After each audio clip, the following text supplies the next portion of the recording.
Welcome to Kenton's videos. Enjoy the video. In this video, I will explain how to sell crypto from your Coinbase wallet.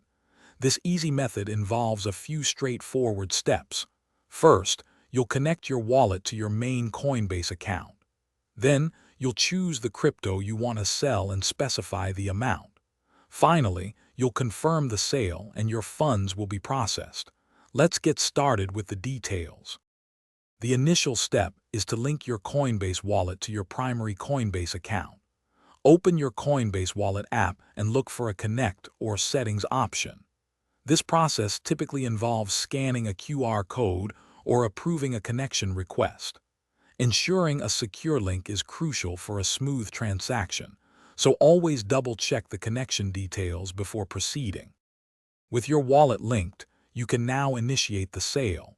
Go to the Selling section on your Coinbase account. You'll see a list of your available cryptocurrencies. Select the one you want to sell, then enter the amount. You can choose to sell a specific dollar amount or a certain quantity of crypto. Review the conversion rate and any associated fees carefully. The final step is to confirm your sale. Before you hit that button, take a moment to review all the transaction details.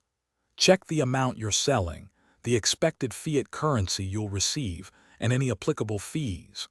Once confirmed, the crypto will be sold, and the funds will be deposited into your linked bank account or your Coinbase fiat balance, ready for withdrawal. Thanks for watching. Consider subscribing if we helped you.